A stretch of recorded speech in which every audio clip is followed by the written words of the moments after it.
Hi everyone, this is lesson 7.3 for Algebra 2A. Today we're talking about multiplication counting principles. So you may remember the last lesson we did was on addition counting principles. And those were situations where, and I'm just going to jot this up at the top here, but when we were dealing with addition, those were situations involving or. So we wanted to know, if I wanted to know the total number of items in this group or this group, how would I find that total? And you would add them both together. Multiplication counting principles have to do with the word and. So if I want to know, how many ways can I make this happen and this happen, that's where we're going to be involving multiplication. Okay, so today we're not even talking probability, really. Today we are just focused on how do we count up the total number of combinations or total number of groups that we could make here. So we're going to start with this first example. I think you may already know the math behind this, and you may not need to tackle this with a diagram, but I want you to have a visual here. So in this first situation, Jamie can wear a green, white, or black shirt on School Pride Day, and then she'll wear either jeans or shorts. So how many total outfit combinations can we create? So if we think about this as, okay, we'll pick jeans or shorts first. That's my first choice, right, is jeans or shorts. And then from each one of those, I have the option of wearing a green, white, or black shirt.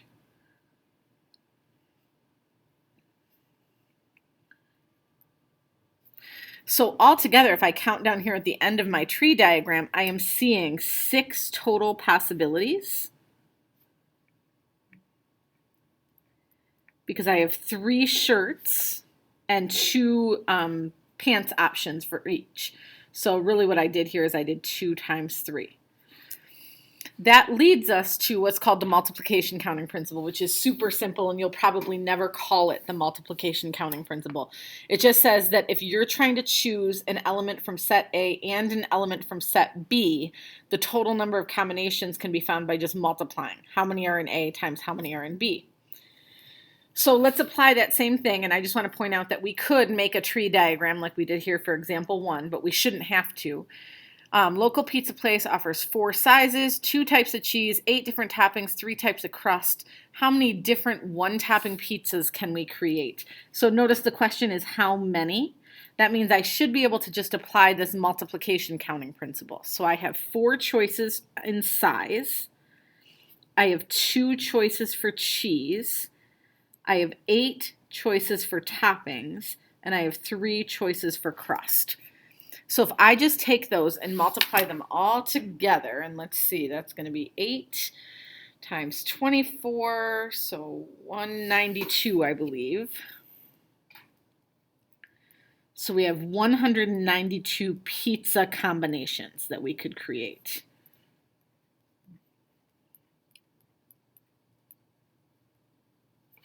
Okay. So anytime you're just trying to find how many combinations or how many, sets of objects can we create, we just multiply how many items are in each group. Okay, I think we'll have a visual for that that'll help with that a little bit if it's confusing, but it probably isn't. So, okay, so like this one, quiz has 10 multiple choice questions, each with 4 answers. And I find ones like this easiest if you do make a little bit of a diagram here. So how many different combinations of answer choices are there? Here's question 1, here's question 2, here's question 3, and we're going all the way down to question 10.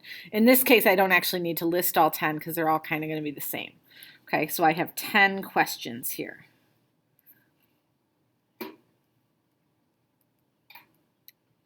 And if I have 4 choices with this first question, and then 4 choices with this second question, 4 choices with the third question, and all the way down, think about what's really happening here, is I'm doing 4 times 4 times 4 10 times. So I could answer this by doing 4 to the 10th power, which is, of course I don't have a calculator over here with me.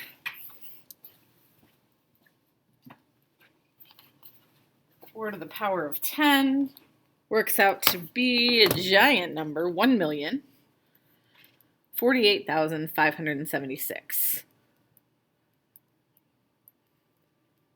So this next question dives into probability just a little bit. We now know that this is how many different like A, B, C, D combinations this 10-question multiple choice test could have. If we are going to randomly guess on every question, what's the probability of getting all of them correct?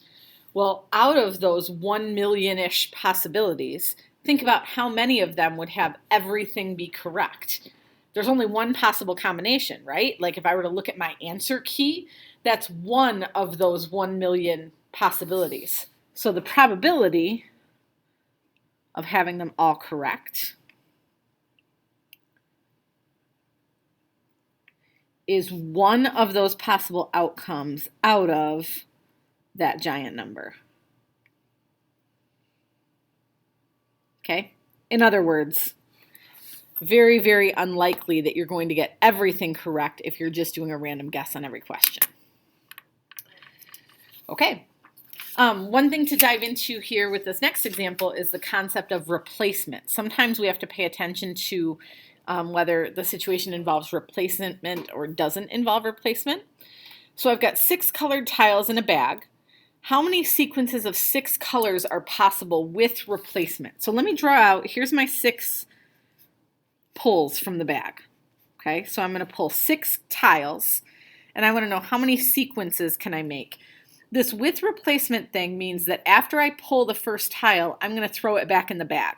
So that means that it's possible that I could pull the same one again, that duplicates are okay. So how many choices do I have for this first tile? Well, there's 6 tiles in the bag, right? When I go to pull the second tile, I put this one back. So now there's 6 in the bag again. Okay, so with replacement, every single time I go to pull, I have 6 different options.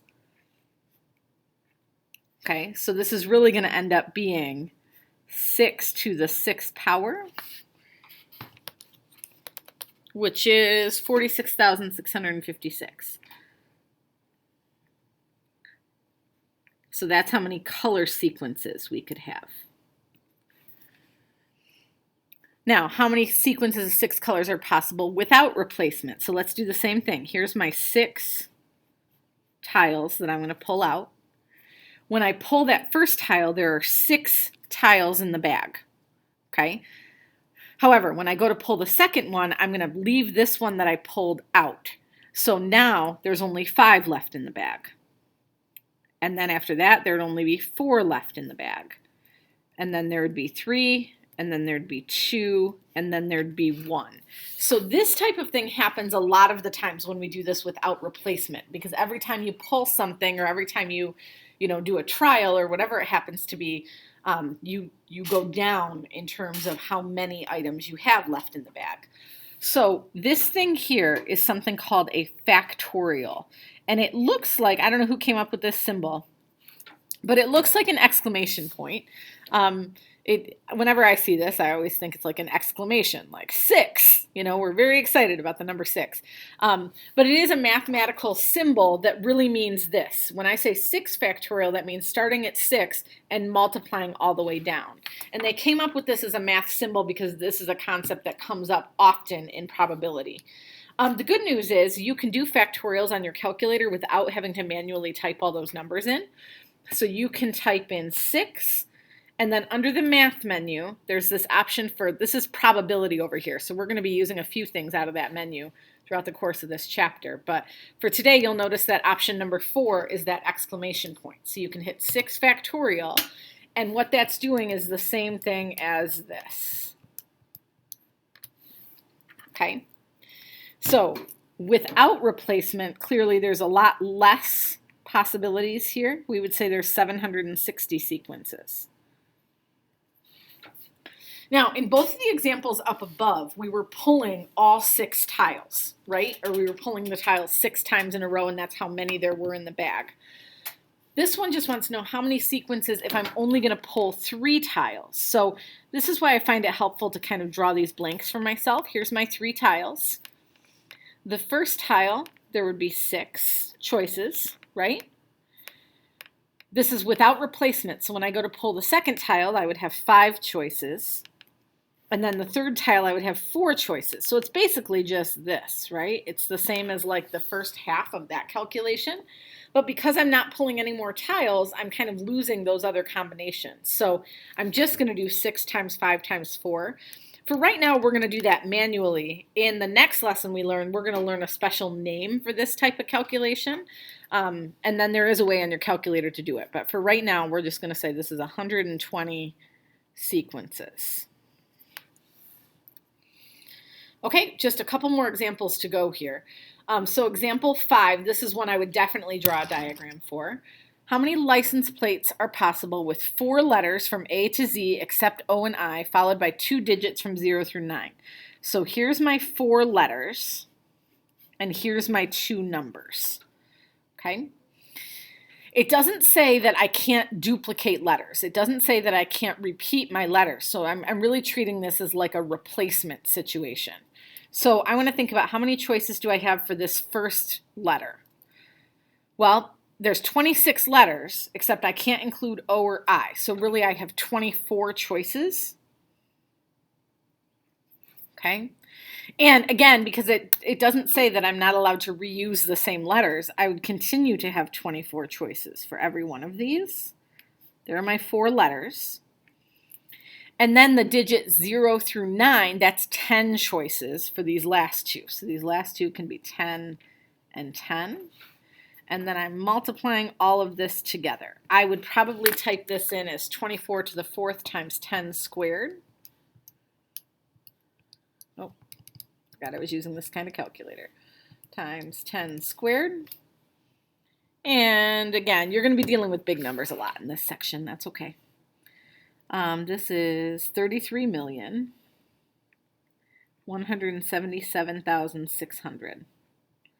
That's how many license plates are possible.